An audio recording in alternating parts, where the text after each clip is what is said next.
Well, thank you everyone for joining us today. My name is Funmi Oyekunle. I use she, her pronouns. To get started, I will read the bios of all of the panelists for today, and then we will go into asking the panelists a couple of questions, after which there will be a moderated Q&A at the end. So let's get started. So as I said, my name is Fumi. I am the current coordinator of the UNH Connect program. The Connect program is on campus to help with recruitment and retention efforts for students of color, students who also identify as first gen or low income, and we provide them with a lot of resources on campus. I graduated from UNH in 2012 with a dual bachelor's degree in English and Women's Studies and a minor in race, culture, and power. And in 2016, I earned my master's degree in higher education and student affairs from Salem State. So our first panelist is Carol Tonge Mack, who is the founder and CEO of Tongmak Enterprises LLC, an organization dedicated to empowering women and girls with the tools necessary to elevate and amplify their voices to the next dimension. As an educator, Black feminist, and student advocate, she has worked for the past 20 years in higher education. She began her professional career as an academic advisor at the University of New Hampshire. She graduated from UNH in 1997 with a Master's of Arts in Teaching and went on to get a Master's of Education in 1999, also from UNH. So we have double UNH alum. Next panelist is Jacqueline Walker, who is a clinical psychotherapist in the Washington, D.C. area. Recognizing the need to help clients balance their mental health in the workplace, she founded the Well Firm. The Well Firm is a mental health and wellness firm that specializes in providing consultant services to promote mental well-being in demanding and high-stakes professions. In 2010, she received a bachelor's degree in social work from UNH and also has a master's degree in social work from Howard University. And last but not least is Susan Yen, who is a creative and performance driven digital marketing expert with an extensive experience and comprehensive background in evaluating clients' businesses and marketing situations, complete account auditing, developing and launching new digital plans to meet the needs of businesses. No small feat. She currently serves as the Associate Director of Digital Marketing at Rental Beast. Previously, she was the customer service team lead at WordStream. In 2015, she earned a Bachelor's of Arts in Communication and Business Marketing from UNH. So welcome all. All right, let's move forward to the panel discussion. Um, so we have a couple of questions and we will honor the time so that there's enough time at the end for audience members joining in to ask any of us a question at the end. So the first question is, as fellow alums of the University of New Hampshire, where were the spaces where you found community on campus? Who would like to start the conversation? I can start. Mhm. I definitely, because I kind of grew up in a small town in New England, and I was the only Black person in the school.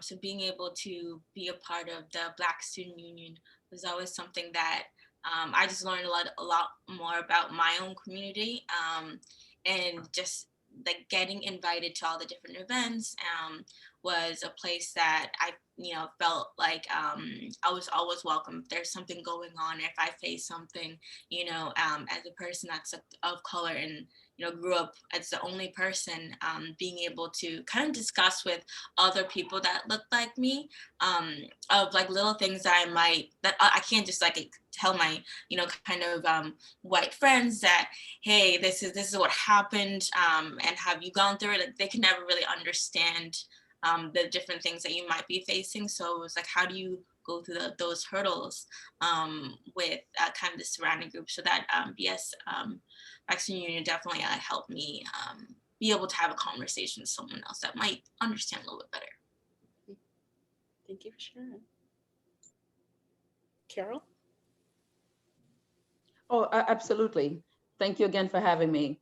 I think for me, I was really, really fortunate to have community at UNH. I mean, I stepped into a community. I don't know if anyone knows Dr. Beatty, but if you know Dr. Beatty, you just have every single thing you need in just that one person.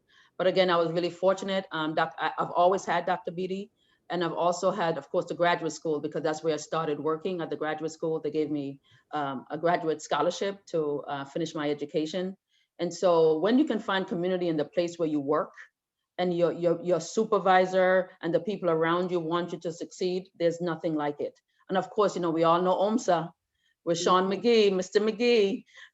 So I really found, my niche, I would say, really with OMSA, Dr. Beatty, the graduate school, and of course the Connect program. I have to always give a shout out to my former Connect students who are now grown up and they're doing their own thing. But as much as I was a professional there, I think sometimes we have to remember that students teach us as well. So I really found my niche, I would say, there with the Connect students, and just making sure that I was okay, right? Because we needed each other in that community. Yeah. Thank you. Thank you. Jacqueline? Yeah, I think Susan and Carol kind of hit the nail on the head with the BSU and with Connect and with OMSA. Participating in the Connect program specifically before I got on campus definitely provided me the opportunity to not only meet other students like myself, but also meet the faculty and staff of color, which there also aren't that many of on the UNH campus. And so it was really, really nice to both have OMSA and have BSU, but also know that there was community in Jerry Ann Bogus, in Wanda Mitchell, in Otis Douse, and all of the other faculty and staff members on campus that really supported me being a young Black woman growing up on UNH's campus. So I definitely appreciated all of those spaces that really continued to make sure that we were safe. I totally agree with you all. I think that's oftentimes was like a culture shock of going to a campus that was like 8% students of color, Mhm. and finding those spaces where you can do things like giving the nod to other people. Like, I see you, like, we're in the struggle. Like, I might not see you in my classes, but like, we're in this together. Um, and that like really enriched so much of the experiences. And so much of our alumni network still tries to find ways to remain connected, whether it's still coming for Black Family Weekend or participating in webinars like this, because we are so invested in like helping to carry the path forward of like supporting the students. Like, we've been through the trenches with you. We understand, we might still have like certain dining halls that we preferred one over the other on campus, or all the like memories that you shared with friends, and like that really helps enrich in the college experience. So thank you all for responding to that question. The next one is going to talk a little bit more about your experiences since leaving UNH. So it's often expected for Black women to bear the burden of unpaid emotional labor. This racist and gendered connotation, it requires us to be nurturing mentors and educators to younger Black employees, to other non-Black employees, as well as our white counterparts. How are you able to set clear boundaries in your workplace? I'll give you some time to take that in. I think it takes a little time, right? Because at least for me, in my experience, when people are asking you to do more, at least for me, I was thinking, well, is this for promotional purposes? Is it I'm trying to get my career started? Do they really have my best interest at heart? You're not quite sure when you start your career, but when you begin and you're understanding a bit more, you know how the system works. You're like, wait a minute, this doesn't sound right. Maybe I need to do something else. One of the things I actually learned last year, I know 2020 was a year, but last year I attended a Black feminist symposium here at the University of Cincinnati. And I presented, but I also went to, you have to go to your friends' sessions.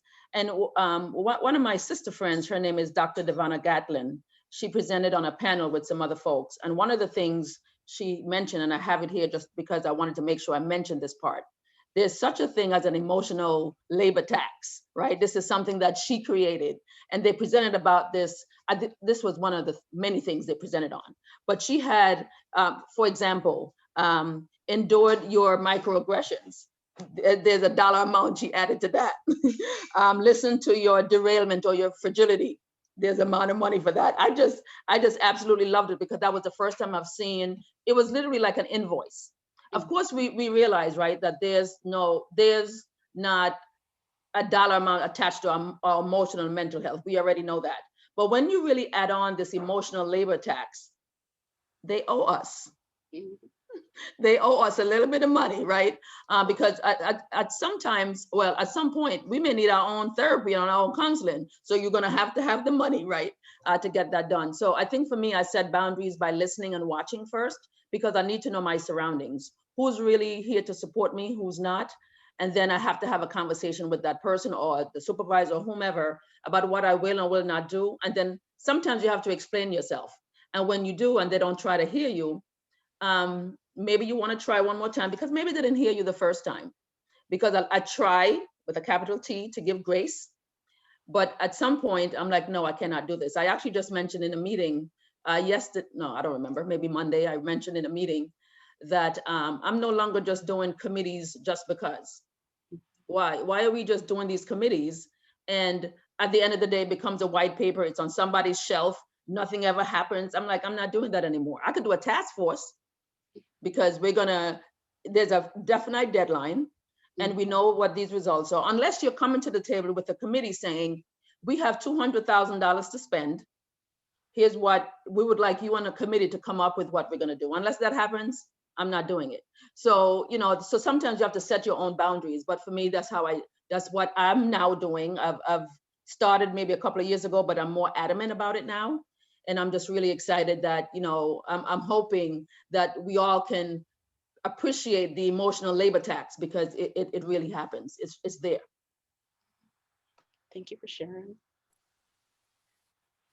I did things a little bit different than Carol. I set my boundaries early, and I set them often, and I set them quickly.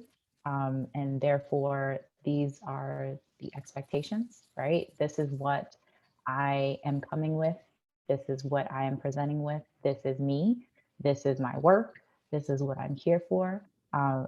Oftentimes, we get pigeonholed into being the Black woman that does everything, right? And then when you decide to say no, people look at you funny, or you've changed, or you've switched up, right? And it's important for us as Black women to recognize that we need to say no before we say yes, right? Take a second, step back, analyze what's being asked of you before you put yourself out there. Recognize that before you are helping anyone, you need to help yourself. And how do you help yourself? You make sure you have appropriate boundaries that protect your well-being, that protect your mental health, that protect your energy, so that you can, expel energy to others, to support others, to do whatever it is you were tasked on this earth to do. That is your purpose. But I make sure to have those boundaries set clear and set often, so that I am not taken for granted. I am not used. I am not unpaid for any emotional labor, any physical labor, any mental labor. And why shouldn't I be, right? Why, as a Black woman, do I have to take a step back and receive all that the world wants to give me, whether I want to, or whether I want to receive it or not? And so it's very important to make sure that you are setting your boundaries in relationships and jobs, with family, with friends often, and reassess them as necessary, but make sure that they work for you and that they support your health and your well-being. Thank you for that. I think both kind of what Carol and Jacqueline both said is that, kind of setting it, before, and then kind of as you go. And I think I'm at a stage in kind of my career where I'm just learning how to do that, because it takes time. And I think what I found, I know 2020 was a crazy, crazy, crazy year, but I think that also gave me time to really evaluate myself and find my own strength and my own courage to, stand up for myself. Because I think like in prior jobs, I was always the person that I felt like towards the end, when kind of you're mentally checked out a little bit, before you quit a job, you quit a relationship. I think most women in general check out mentally before they actually physically leave.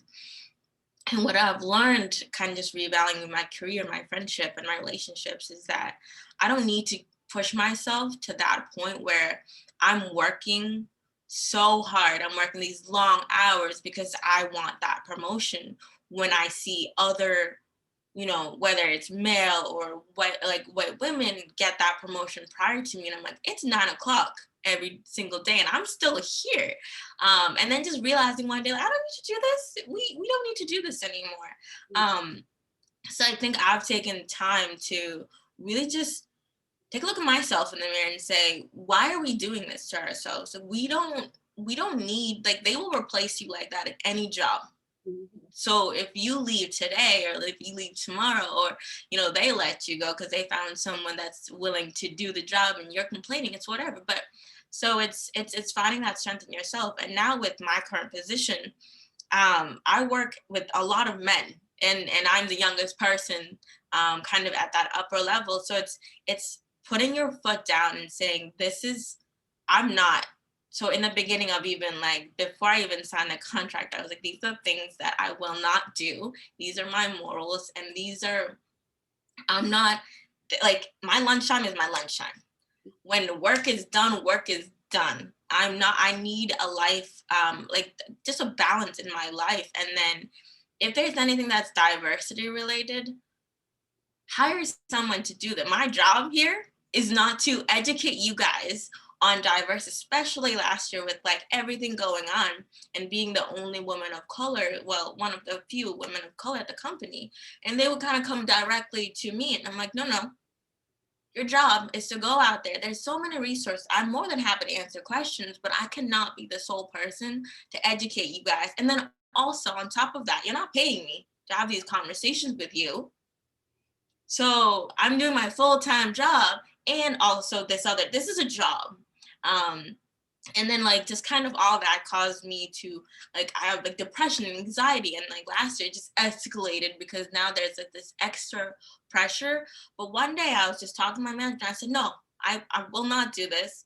I will not do this, not for you, and definitely not for me and my own emotional well-being. So I think sometimes I think as individuals, we have to grow into our own in order to own kind of our own no. Like, if you're going to say no, you need to know yourself in order to do that. And I'm still learning so much about myself, and I'm like getting the courage to just say no is really hard. But I think once you value yourself and you know your own self-worth, it's so much easier to say, if I have an interview, I was like, I won't do that because I know who I am and I know what I will not do and what I will not stand for. And I think it's going to take time for each individual to find their own strength and be able to, kind of set their own boundaries and set their own. And I think take your time in doing so, but definitely at one point, take a look at yourself in the mirror and just say, what is my worth and what's my self-worth and what is valuable to me and what's not. And as Jacqueline mentioned, is your relationships, your job, you're surrounded by a lot of things, and you have to kind of control all of that once you know who you are. And you don't have to know who you are, but you need to know enough to be able to make those adjustments. I agree with you all. Like, I think, I mean, especially working in higher ed, I often like think about like, what are some of the conversations I wish I had been able to experience prior to going into the workplace. So no one tells you when you're in college that you as a Black woman could go into a job and people are going to want like a PowerPoint presentation on like the intricacies of Black hair. Like, oh, you changed your hairstyle. What happened? And it's like, whatever happened to just being able to give a compliment to someone and move on? Now you're asking me about like hair products. You're putting your hands in my hair. You're invading my personal space.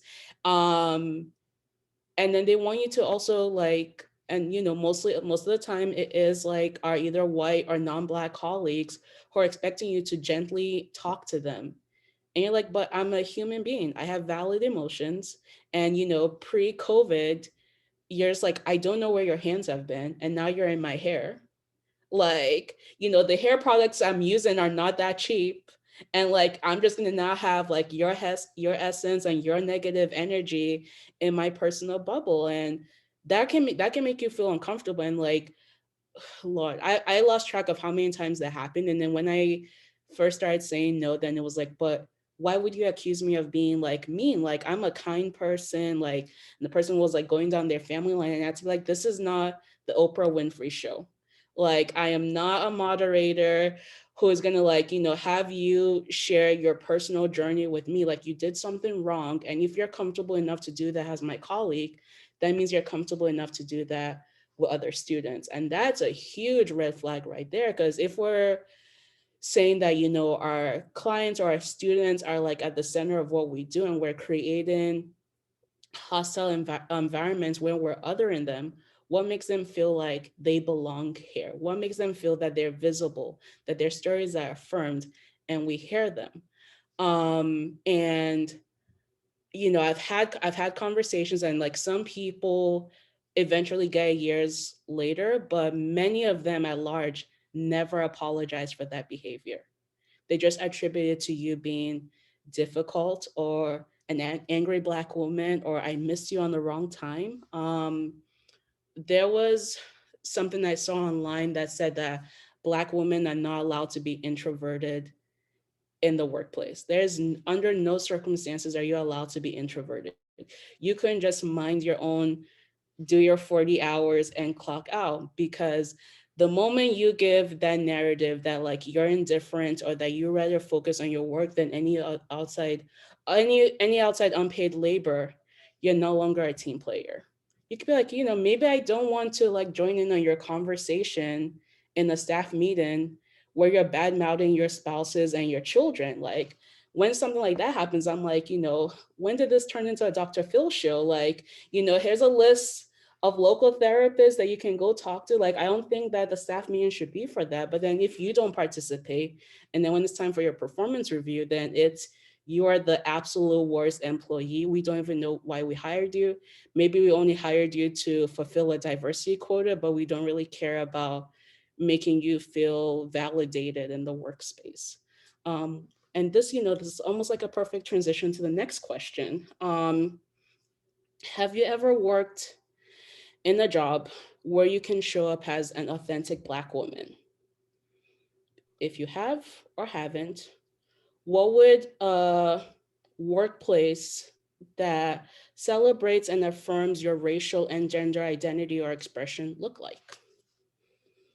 That sounds like two questions. So let me try to, you may have to remind me of the second part. Sure. I would say that, one of the things I love about myself, okay, because we have to love self first, is I'm extremely comfortable with who I am, and I show up authentically. I want to say maybe 90 to 95% of the time, depending on where I am.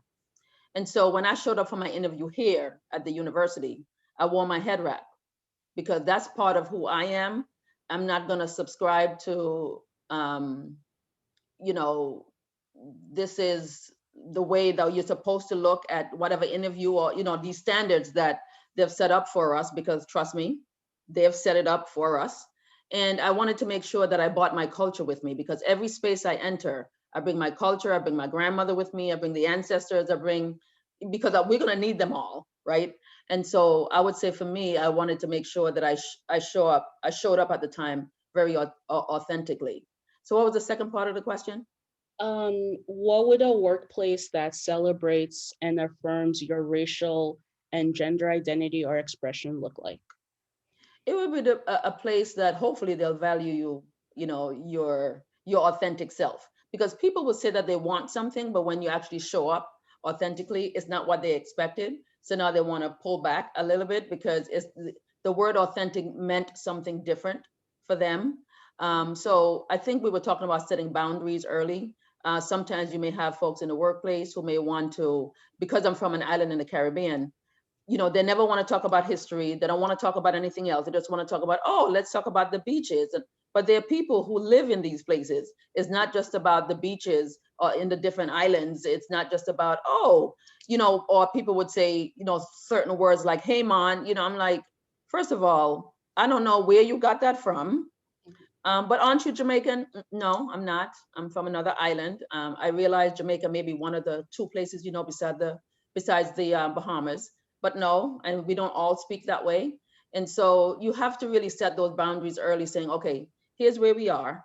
Here's what we can talk about. Here's where we're not going to go in this conversation. And sometimes, at least in the field of education, we have to educate, but at some point you get beyond education. I can only educate you so much, as Susan said before. Maybe you need to get some training. Maybe you need to hire someone in the company for you to get the training. And of course, you need to have an evaluation after the training. So often we in the workplace, they said, oh, okay, we want to make sure we have cultural competence. We want to make sure we have diversity. And they do this one training session. And then everybody goes about their business. And I'm looking like, are you serious? So what have you learned? So where's the evaluation after the training that you've received? How do you know that they're learning something? And don't show up at one workshop and then get one certificate and think you did something right. No, I know everything about diversity now. You know, I'm going to roll my eyes on that, you know. So I think for me, setting boundaries early, like we were talking about before, and making sure that your colleagues and your colleagues' friends, because sometimes they have friends who may hear something about you from work and then they think they know you, right? Because they've heard some, no, you don't know me. As my daughter said to me and a colleague the other day, you don't know me, you don't even know my middle name. And we were like, oh, okay, I guess you got to know your middle name to know somebody. So we just have to be very careful of how we show up. Thank you for that. Thank you. So I guess you might have to remind me again the second part of the question. Personally, I've never been to a company where I think I could show up as myself. And again, that's something I'm still working on. Honestly, 2020 was really bad, but a lot of thinking happened. Because one, my name is Susan Yen. So people don't put their images or their photos on resumes. And rarely, for some reason, people don't really look at the LinkedIn as much, or they didn't in the past. So I've often gotten, you know, I feel like sometimes because I'm in the digital marketing field, and that's just a vast amount of whether it's, you know, coding a website or designing whatever, it's so much that I think I've gotten interviews that I really don't think I would have gotten if they knew what I looked like. Because again, it's the yen part that confuses people, and often when I get to the interview, or I'll do the phone interview, I get there and there's this like, I don't know what facial expression happens. It's all of a sudden they see me and they're not gonna say anything, but there's like they just take a step back really quick and they're like, oh, you're Susan. And I'm like, yes, I'm Susan. So to me, and then I found myself as I kind of looked back at like my interviews is I never really wore my hair natural, ever. I don't think to a single interview I've ever had worn my hair natural. It's either in like a braids or I had like a weave in or something, but it was never my natural hair. I would always wait like 6 months into feeling kind of comfortable with wearing like my natural hair. Or I would honestly take out my hair and the next day I'd put in like braids or something, which is a lot of money. It's costly. It's a lot of money. And then it's the question of once you change your hair, you go walk into the workplace and you know there's eyes penetrating your back because they're wondering and have so many questions. So for the whole day, or sometimes for the week, they're trying to figure out what happened. So it's, and oftentimes when I'm consulting clients, they don't see me, so that doesn't happen. So it's a lot of like workplaces and it's, you know, them getting the courage to ask me or just staring. I mean, it's just one distracts me, and I know it's distracting them. Don't know why, but it is. So I've personally never been able to do, especially just because of my hair and especially because of my name. And it's gotten to a point where I've had one experience that I think that just set me off. There's a couple of things that I was, nope, will never happen again. I had an HR person. I had just done my braids, and she was complimenting my hair as she was touching my hair. And I can't help my face. I may not say anything verbally, but my face will say 90% of what I'm thinking. And I was like, oh yeah, and it was hard for me not to get upset because who am I going to talk to about this when you're the HR person? So now I'm in a weird place where I can't be an angry person. I can't be upset that you're doing this. You're complimenting me. So I need to bring the level of, it takes a lot to get me upset, but the level I'm at right here to like a level that you're comfortable with. I now need to make you feel comfortable in order to share how I feel about what you just did. So I was like, I really appreciate you complimenting my hair, but I'm gonna need that back. And I really just don't appreciate you touching my hair because you wouldn't necessarily do that with anyone, to be completely honest. And if I had done that to you, you guys might feel comfortable with each other touching. I don't like people touching me. It's my personal space. I came here to this job to do a job. I did not come here to be examined like I was some animal, because that's what you're making me feel like. So I think moving forward, as much as I think there was like 2 diverse people at the company, and then it's like a little mix, but it wasn't as diverse as it should have been. Is I was like, needs to be a level of, especially with just, again, as you mentioned, Carol has said, there needs to be education in every single workplace. And it's sad that it needed diversity for some reason, especially in the commercials, especially in like just any business. Hiring diverse people has now significantly become more important because of stuff that happened last year. Why is it now you guys think that? So for me, I'm almost annoyed when I hear companies that want to, now it's an initiative. I'm like, this is something you could have done a while ago, but because you're now getting put pressure on you to, make a post about diversity and how we accept Black Lives Matter, and it's important. If we don't say something, then our clients, our audience will be upset. Okay, now you posted something that you're going to support Black businesses. You said you support Black Lives Matter.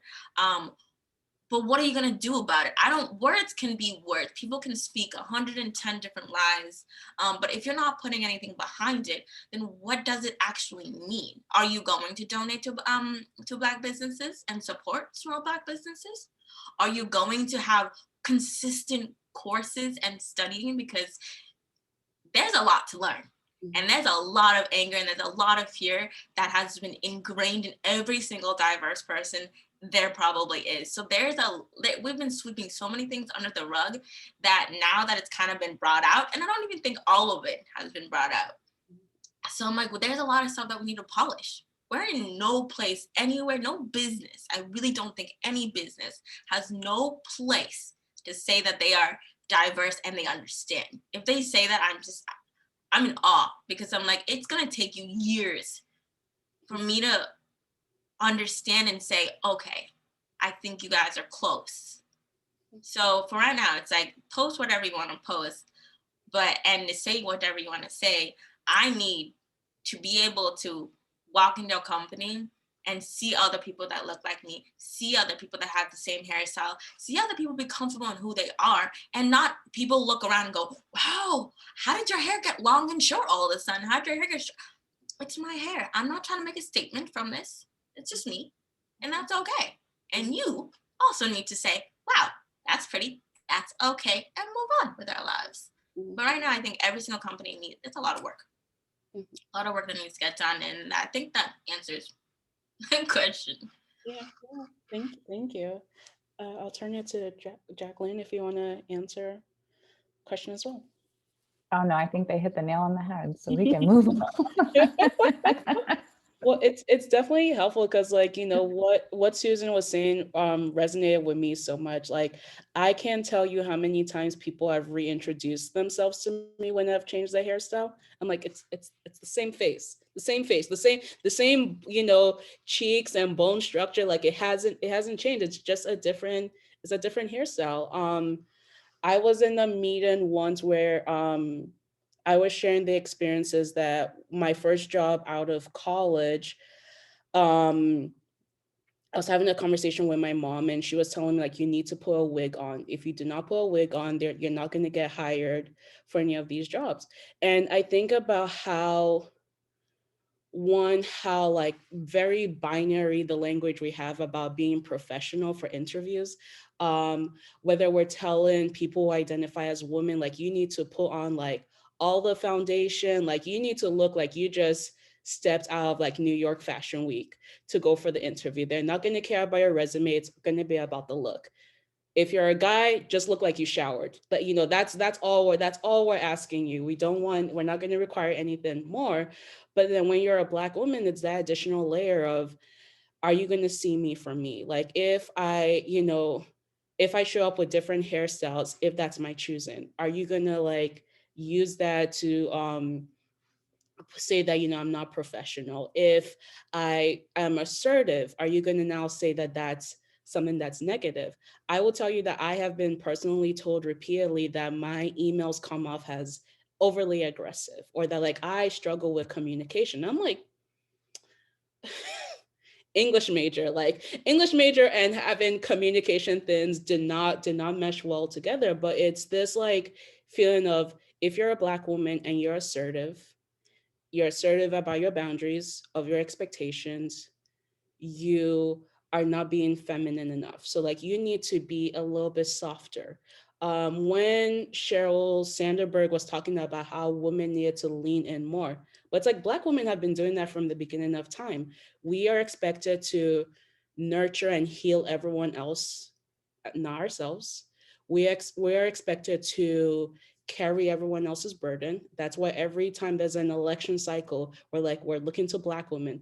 Black women need to be the ones to heal the nation. It's why it's easier for people to give credit to Stacey Abrams, Kamala Harris, Michelle Obama, but then they're not doing the groundwork to address the fact that, it's not us who are voting for all of these like policies that are going to like harm other communities. It's, something like the Women's March, which in theory was meant to like unite women in 2017 after the Trump election, ended up being like so exclusive towards Black women, towards disabled women, towards trans women, towards other communities. And it's like, you leave us out of the narrative. You put us in places where we're either supposed to choose our racial identity, or our sex, or our gender identity. Like, we're not allowed to live these intersectional lives. And when we push for it, then they're like, oh well, we can't, you're taking too much away from the conversation. That's not fair. Let's get back to the main thing. And that's not fair for us. And we don't get to heal. We get burnt out from it. We get jaded. We get to places where we are policing our emotions, because if we scream at someone, then it's like, oh, well, of course you hired a Black woman, they were going to be angry. Like, well, what do you expect? You're invalidating someone's experiences. You're invalidating their history. You are reducing them just to their identities, and you don't even get to see them as a fully fledged, complex individual. Like, there's more to me than just being a Black woman. There's more to admit, like, I live at the intersections of being Black, bisexual, and being a cisgender woman. There's a lot of like layers I have to navigate. I have to navigate being a Nigerian American, where most people see my name and like I have to like now almost show like my birth certificate. But how can you prove that you're American? I'm like, well, unless New Jersey separated from the Union and there wasn't an update about it, like I'm a first generation American, but they're like, oh, well, tell me about your family. And the generation from that and the generation before that, you're like, I just met you 5 minutes ago. Like, why would I be divulging my family history with you? But there's always that expectation, like, oh, your name is so unique. Where is it from? Like, so that's the foundation you want to start this friendship on. This is the foundation. This is the hill that you're willing to go on. Okay, tell me about your family history. Where did your ancestors come? Tell me the like ship. Tell me where their name is on Ellis Island. We don't do that with white people, but when it's like black people and when it's with black women, we always have that expectation. Then we have to be kind. You cannot show any emotion beyond that. So you have to do the fake smile until it hurts. And then you're supposed to then like go home with that pain and then magically heal yourself and be like, wow, it was a tough day being a black woman today. Like, whoo, that humidity out there was just disrespectful, but we're gonna try it right again. It's like that doesn't work. Like we're still complex, beautiful people at the end of the day, and we need to be seen as whole. We can't be expected to be there for everyone else and not ourselves. So also another great transition. So the last question is, what advice would you offer to Black women who are beginning the transition to going into the workplace, especially some of our, specifically some of our UNH students who might be like venturing out into the real world? What sort of advice would you offer to them? So I'll go ahead and start. For me, I will say with the advent of social media, and the world is so much smaller, right? Like the world is huge, but the world is very small. It'll take nothing for me to shoot a LinkedIn message to a person in California, cold emailing them. And so what I will say is, if you're transitioning from UNH into the workforce and you haven't already either found a mentor or found someone um, that you vibe with, that pours into you, that can, give it to you straight when you need to, I would encourage you to either look for that in your home community, or, go on LinkedIn, find some people that are in your field, in your profession, find some people who might know a person, continue to use your networks, right? And when that doesn't work, start cold emailing, start sending responses, because I think something, especially for other Black women, I mean, I know for myself, and I'm going to speak for y'all, but I'm not speaking for y'all, but I'm sure that these other three wonderful women on this panel would love to pour into other young Black women growing up, becoming professional, navigating their careers. And so that is something that is not in short supply. And so I would really just put yourself out there. And also when you are emailing, right, let them know not only what you would like from them, but what you can do for them as well, right? Because I think it's something where mentees tend to be like, oh, you're my mentor, you're supposed to pour into me. And it's like, okay, yes, I find that, valuable and helpful, but also what is this relation? It should be a two-way street. Relationships should always be give, take, right? It should always be balanced. And so make sure that you're also presenting, I would love to intern, or I would love to learn under you. I would love to do something of that nature in terms of the profession or where you're going. But I think that's a great place to start.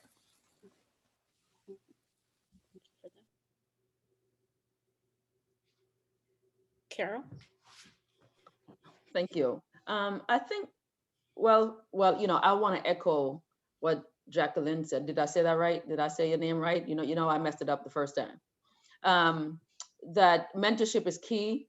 One of the things I talk about, this is a good, self-plug for me. I just created a 10 commandments for women. And one of the things I wrote about, one of my own personal commandments, is having a board of directors. And so Just like companies have a board of directors, we should have our own board of directors. So those are my mentors. Those are people I can call at any time for anything without judgment, right? And because you don't want someone judging you because you call for, you know, this personal reason or this professional reason.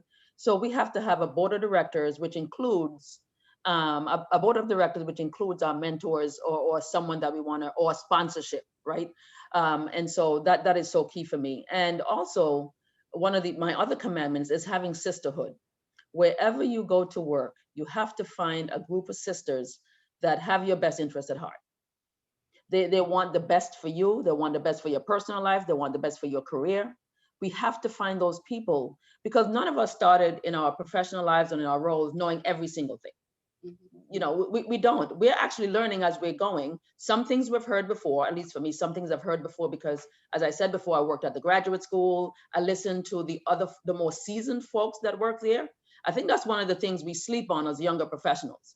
We're falling asleep on the people who've been there before, who kind of knew a little bit more than we did. Just listen and learn from the wisdom, right? So all of them are not going to think alike. We realize that. But listen to the wisdom that some of them are giving to us. And because we seem to discard our seasoned folks too quickly. And so I think for me, the board of directors and having a sense of sisterhood, of course, we always want the brothers around, don't get me wrong. But what we're going to take into that next dimension is really about having that board of directors that's going to make us feel secure and someone I can call. And I really want to point out that it's important to have board of directors or mentors that are younger than you. Right? You have to know what's going on. You have to keep your ear to the ground. I just called about 4 people a few months ago, and they're younger than me, former students, some of them. I said, you know what? I want you to be my mentor. They were like a little surprised. They were like, what? Isn't this supposed to be the other way around? Yeah, well, that's cute too. But I would like you to mentor me. I want to know what's going on, you know, what's happening in the streets.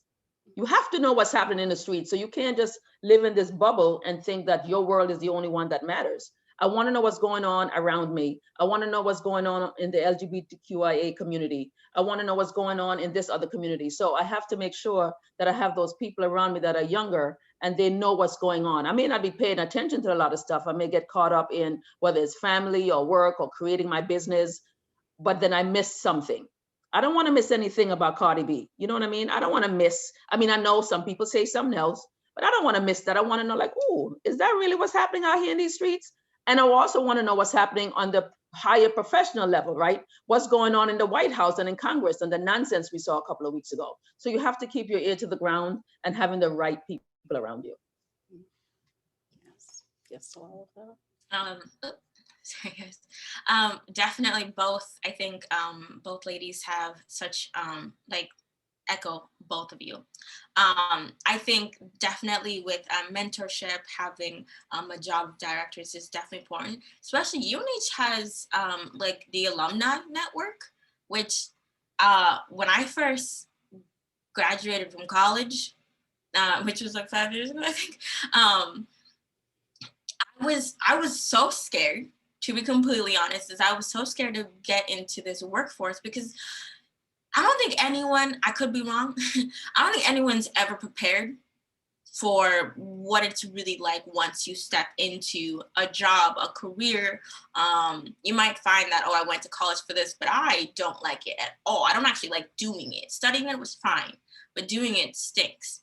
And you can do these alumni programs. I think they're like they're across the United States. So I'm in Boston, and I used to go to them because, one, it kept me still in that network, in that UNH network, and you get just such a wide variety of just classes that have graduated, from the seasoned folks to like the younger people that are still like freshmen, they have just entered. So you can go to these, and I'm pretty sure UNH still has them, where even if you're still in school, you can go to them. And that's why I started doing, especially at just the school, is coming here. So I figured in my head, I'm doing marketing. I'm always going to picture myself in Boston. Don't know why I thought that. And now that I'm here, is that I met people that were already in the area that I would be working in. So I was able to, you know, kind of lean on them when I needed help, lean on them when, you know, I don't know what I'm doing here. Or, hey, I wanted to celebrate something that I've done, because I think that we, especially as diverse women, forget to kind of pat ourselves in the back a little bit. And having, you know, those mentorships and those mentees definitely is helpful. And I think also having a board of directors, I think I treat myself as a business. I'm an independent person, but I am a business. When I go to my friends, if I have friends, I don't care about having 100 friends. You don't want a bunch of, let's say, leads come into your business and they all stink. Like, they're not good sales leads at all. They're not helping you profit by any means. So you are a business, and what you bring in, you need to really think about, what is the quality that I'm accepting into my business, into my circle, into my life. So just having like those friends that you can talk to, those the seasoned people that you can talk to, and they need to be valuable people. So if there isn't that give and take, as Jacqueline mentioned, then it's not valuable for you or valuable for that other person. Self-growth is very important. Networking is very important, but career growth is really important. If you're not growing independently or as an individual and as a person, I think that's very difficult to grow professionally, because who you are as a person makes you unique in why a lot of companies hire you as a person.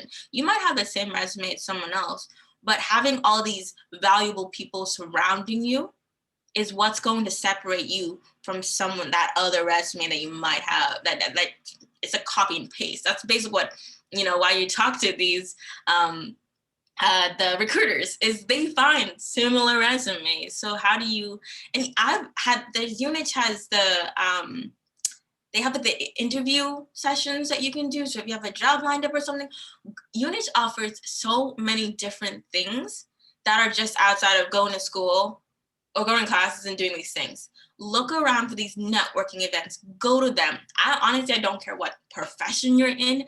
Networking is so important. And being able to have the confidence in selling yourself, not just to a job, but to your friends. Like, hey, I just met you. This is who I am. This is what I'm going to offer in our friendship. What can you give me too? So I think that those things are really important. And use the stuff that UNH brings you, and then contact us. Like, I've had a couple people, I think there's a couple of sites, UNH offers a couple of sites where alumni will put their information in there, and you can definitely message anyone. And I've had a couple of people message me saying, hey, I'm just about to graduate. I need help. Like, we all know probably another company that might be hiring. I don't mind spending time to look for a position that you would be interested in doing if I have time. Like, if I have a position available, honestly, I look more towards the UNH people a little bit more, because I just know the quality that's usually coming from that school. And yes, I look everywhere else, but like, if I already speak to them, then absolutely. And I think the alumni programs that UNH has is so valuable, and it's honestly up to you what you do with it. Boston has so many networking events. There's clubs here that you can join. Do those things that are outside of just your profession. And like, you can sign up for like meetup groups. Meet people outside of just, it's easy to get trapped in going to work, coming home, going to bed, making dinner, and doing it all over again. Get outside of your comfort zone. And I think that that's where you'll find yourself. And I think once you find yourself, you'll have the courage to, you know, find what it is that you like to do and say no to things that you're like, I don't think so, because I have that sisterhood. I have my board of directors. I have this mentorship. I have a support system that if I say no, I'm okay. I can fall back on these arms that are going to hold me back up again and help me get the strength back to, you know, try again. You know, doing all this. All right, so I want to thank you all for like sharing your comments. We have a couple of questions asked for the Q&A portion. So with the time left, I will give everyone a chance to respond to the questions. The first one is specifically directed to Carol. It said, Carol, can you please give an example of the language or what you say to communicate with someone who has overstepped their boundaries with you? Oh my goodness. Mhm. I'm so glad this is recorded because I have to be extra nice. Okay, all right. I think it depends on, what the person said, right? How they've overstepped, but sometimes it really doesn't matter. If you've overstepped your boundaries, you've overstepped your boundaries. And for me, I need to have a conversation with that person because we can't always believe what we heard is how the person meant it. Because when someone says something to you, you kind of hear it a certain way depending on the relationship you have with that person. If you have a good relationship with that person, you hear things a little bit differently. If the relationship with that person is not so great, you're like, wait a minute, what's she trying to say? So I like to be on the graceful kind of seeking more information first. So I'm like, okay, you know what, Carol, don't trip. Ask the question to make sure you heard it the right way. And then we need to have a conversation. Because sometimes I can go to the person, well, this is how I meant it. I'm like, oh, I was completely wrong. Or the person said exactly what I thought and how they meant it. And now we need to have a conversation because this is not going to happen again. I've told my friends, know this, my colleagues, my sister friends, I don't play baseball. I don't do anything in 3 strikes. You get 2 because I have grace. And my grandmother left me with a lot of blessings when she died 20 years ago. So I have a little bit of grace to give. But you're not going to get me 3 different times because it was not, as I think Jacqueline was saying before about setting boundaries early. Those are the boundaries I set very, very early, because if you don't set them early, people will continue to step over them over and over and over again. And then it becomes norm. And I don't want it to become norm, because then I think, as you were saying before, Funmi, it gets normal to them. And then they think they can say anything they want. And now you're the angry Black woman. And to be honest, at this point, I don't care about being the angry Black woman. Okay, it's okay. I could call you something else, but we're not going to be in the name calling, right? And so if you think I'm an angry Black woman, that those are your thoughts, and you have a right to your thoughts. And I know who I am. I know who I was born to be. I know my greatness. I know the blessings I have. I know the abundance I'm going to get. I tell people all the time, when my grandmother died 20 years ago, she left me 2 things. From the Caribbean, she didn't have a lot. She left me 2 things. She left me blessings, and she left me her wedding band, which is really grounds me. But can you imagine just having blessings for the rest of your life? Just blessings just pouring. So when someone comes with all these funny stuff and stepping over boundaries, I know who I am. And the first thing I say is, okay, Carol, you already know that you're a child of God and your grandmother loves you. What's next? You can't come to me with nothing I haven't seen before. So you need to try something else. Thank you for that. That's all I got. Thank you for that. The next question for all is, can you talk about the word ally, what that means to you, and how we can do better?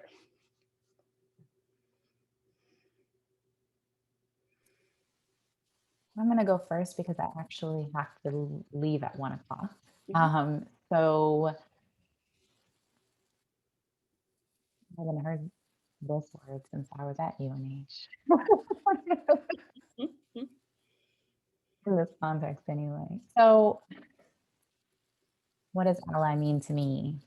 Ally is someone who is going to stand up for me, but not stand in my way. And that's probably the best way I can put it. Someone who is going to leave space for me to be me without those questions, without the judgment, without the doubt, without the hesitation. Someone who's going to see injustice against me, whether I'm present or not, and advocate for me and support me and be there. Someone who is going to remember my boundaries and respect them. Someone who is going to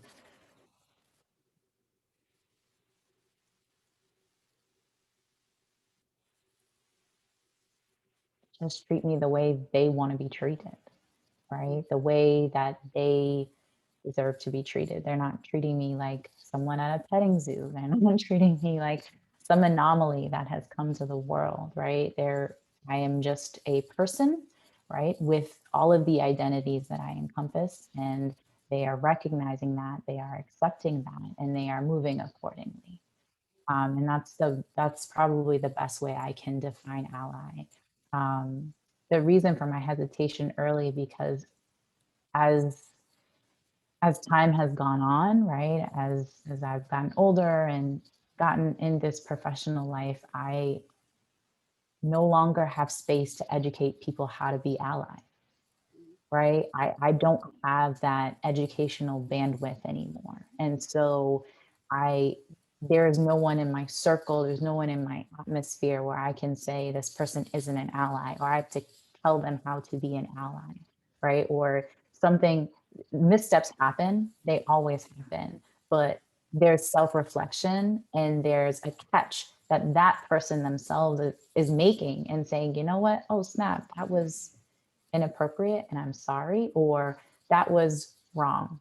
Can you show me how to, treat? I have time for that. I don't have time for the broad education of how to be an ally and how to move forward and how to be appropriate. Because I think that goes back into what Carol said, that emotional labor that, is just, okay, I'm going to sit here and spend all of my time educating you to do something that you may or may not internalize, right? And then what? Then I'm left not feeling respected, not feeling valued, not feeling heard, and you continue to operate in a space of privilege. So thank you so much for having me on this panel. I really do miss UNH, and I hope to see you all again soon. And thank you so much for having me. Bye-bye. Susan, do you have anything to add to the question? I think definitely what Jacqueline said.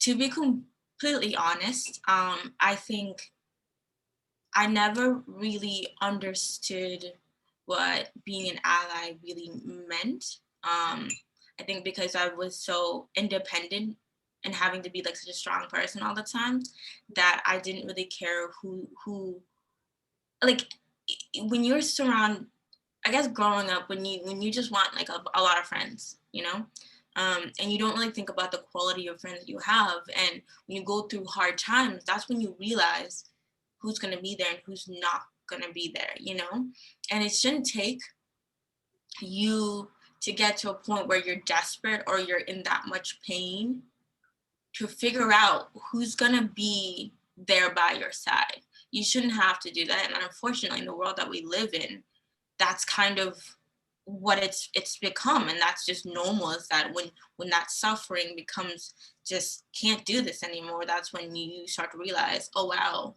these are the people causing this issue, especially last year is, we're all like Black Lives Matter. And you start to realize these people that really didn't necessarily understand or didn't want to understand, didn't really kind of care, come out of these woodworks that you're like, I thought we were really close. I guess not, So for me now, being an ally to me is, as Jacqueline mentioned, is that I don't want someone standing behind me or in front of me. I want you right here next to me, in that I don't need you to stand in front of me and protect me. I'm not a broken down person. I'm not broken. I don't need you to protect me from everything.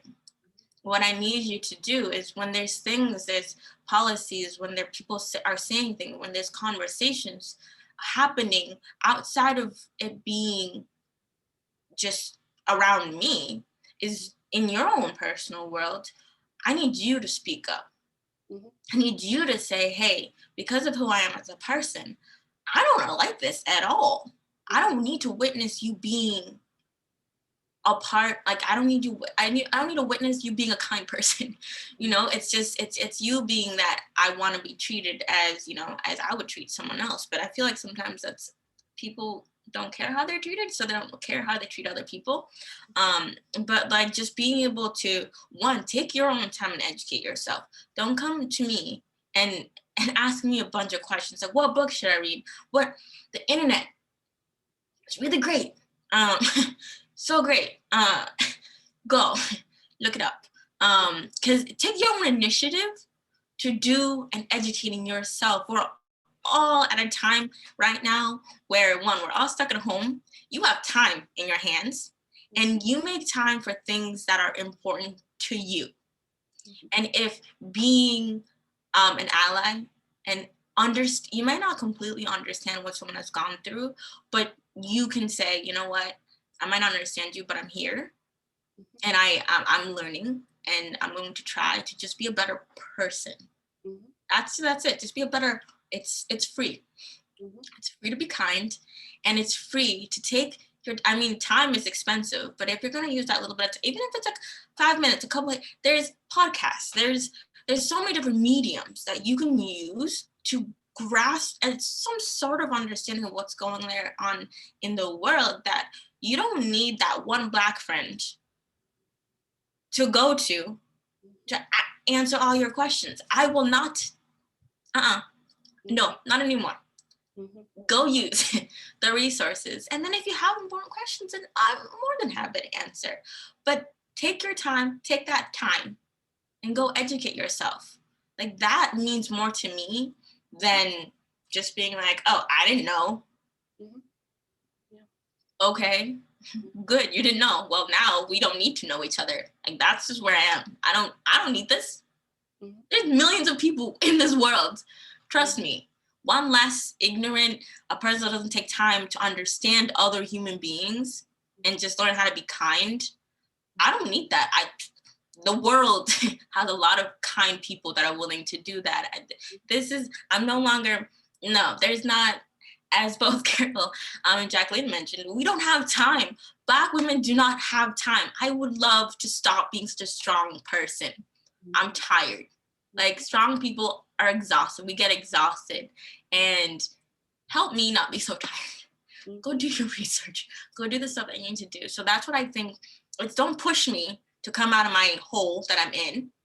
Because sometimes I need to recover from the world. I don't need you to push me to, hey, wear your hair natural because I want you to be more Black. I cannot be any more Black than what people see in me at all times. Or, you need to speak up for this. Why do I need to speak up for that?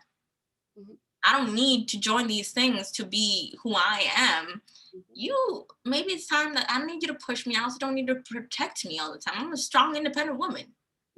But I don't need that nudge. I need you to be right here next to me and understand, take that time and quality time to understand, one, me as a person, but also just how do I get to know the world better and just be kinder to everyone. And it's free to be kind, but I don't know why people make it so expensive. Oh, like, I don't understand. And then, like, when you're posting stuff on social media, take time, take a step back, because what you're saying, I also gotten to the point where I will read something or people's comments on social media and just say, you know what? I don't have the time to check you on this, because I will let other people that have had it up to here do that. And when they're eating you and just divulging all this mean stuff, you come to me and you're like, I can't believe they said that. Why didn't you say anything? No, you should know better. Good luck. Not today. Not today. So that's me. Stand next to me, not right here. Thank you for that. I've always believed that allyship is a journey, not a destination. Many people have carried the mindset that it's a destination. So they have to read X amount of books, the podcast, or fall into like the trap of like the Tim Wise effect. Like, they need to be in the place where they're the ones who are getting paid the big dollar amounts to go present at a conference. But when we say it's a journey, that means like you have to continue learning, you have to continue challenging. Carol talked a little bit about like, where's the assessment piece? Like for every non-Black person of color or every white person, it's doing the work. It's getting through having white people come into you and talking about the racist things that family members said at Thanksgiving. You're like, what do you want me to do for that? Like, should I commend you for sitting there and maintaining a calm demeanor? Like, no, you need to call in your family members when they do things like that. You have to do the work yourself before you can change people. Racism, sexism, misogyny, all these other structural isms are non-marginalized people's responsibility to fix. Because they're always like, they exist because people who have privileged identities are not willing to do the work. We can, people with privileged identities can sit down, fall into that trap of fragility and cry about the state of the world. And, I don't want to speak for many many of us, but like, the insurrection that happened on January 6th was just another day that ended in Y. It wasn't this like, oh my God, I cannot believe this happening in our country. For most of us, are like, oh, what else is new? Like, what snacks are you getting into today? It's like, oh, it's another day. It's not like, racism is just something that just happened in the 21st century. It's not something that just happened over the summer. It's been happening repeatedly. People have re-traumatized themselves. They've shared their stories of experiencing within every single stage. Those stories are largely unheard, or people use, tokenize your identity. Like, how can you say that I'm racist? Here's my, like, token Black friend.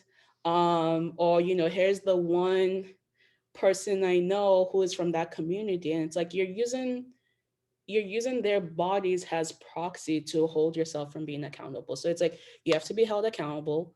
You're gonna mess up, and you have to commit to doing the work. You can keep asking us to like keep it going, like keep the whole activism work going on. And when you do that, then you can start talking about what can you do in the community. And as Susan said, Google is free. Last I checked, you're not paying a subscription to sign up for Google. There are tons of great writers and um who are people of color, because you can't just keep, yes, you can rely on other like white people who have done this work to learn, but there are tons of stories out there of people sharing these experiences. So now it's you now have to do the grunt work and stop expecting public admiration for it, because that's another part of allyship where many people are only doing the work so they can get like the spotlight and glory on them and all of the accolades that comes with it. And it's like, no, you should not be doing it that way, because when you're doing this and you're going out to people like, look, I care about your community, I've done this, you're like, that you may have done that for like one Black person, but we are not the representative of every single person of our racial, gender, and whatever other social identities that you hold. Like, so you have to keep doing that work and not expect credit for it, not expect that they're going to build a statue on Main Street in your honor because you did one good thing for like a Black person or for another person of color. Carol, do you have any last final thoughts? Yes, I do. I'm just so glad that we're having this conversation because the theme, of course, we talked about the theme before, but what continues to come up is this ending this silence, right? The silence of, I think it was Susan who said, I'm not doing that anymore. I'm not doing that. So if you didn't know that before with this broadcast, Susan she just not doing it. She's just not here for it, right? And Jacqueline is going to spend to set her boundaries really, really early, So I'm just really glad we're in this space where not just having the conversation about it, but people are listening. At least they say that they're willing to listen. They say that they're willing to listen, and we can only take folks at their word or at the words they're expressing right now. And I'm just really glad we're having this conversation about ending polite silence. Thank you. Thank you. And with that being said, I believe that will conclude our webinar for today. I want to thank all the panelists, Carol, Susan, and Jacqueline, who left a little bit early, for being with us in this space, sharing your expertise, your joy. Oh, Carol looks like she wants to add one final thing. I did want to add one final thing. I thought I saw a question earlier that someone was asking about. I think it's maybe it was about training. I think there was a question there about maybe bias training or something like that. And I just wanted to mention that if you're looking for microaggression or bias training, I think, yes, of course, you need that kind of training. And I was actually going to put a plug for a sister friend of mine. She has a company called Avant Consulting, AVANT, Avant Consulting. And she just does amazing work with her crew with bias training, because we have to know our own internal biases before we can then try to check someone on their biases. And in reference to ending polite silence, of course, I wanted to make sure everybody knows you can get your End Polite Silence t-shirt. You can get your t-shirt to end whatever silence it is for you. And so I know that UNH is gonna share my website to learn some more about the book I mentioned before, which is the 10 Commandments for Women, which is really important to have in my own personal board of directors. And so I know that they're going to share that later. Thank you so much for the opportunity. Well, welcome. And in addition, for those of us who are at the UNH campus, There's the social justice educator training, there's safe zones. So there are tons of on-campus resources to help you continue doing all of the great work that has been shared today. So I just want to, say from the bottom of my heart, thank you all for being here, and I hope everyone has a wonderful rest of your Thursday afternoon. So yeah, thank you. Thank you.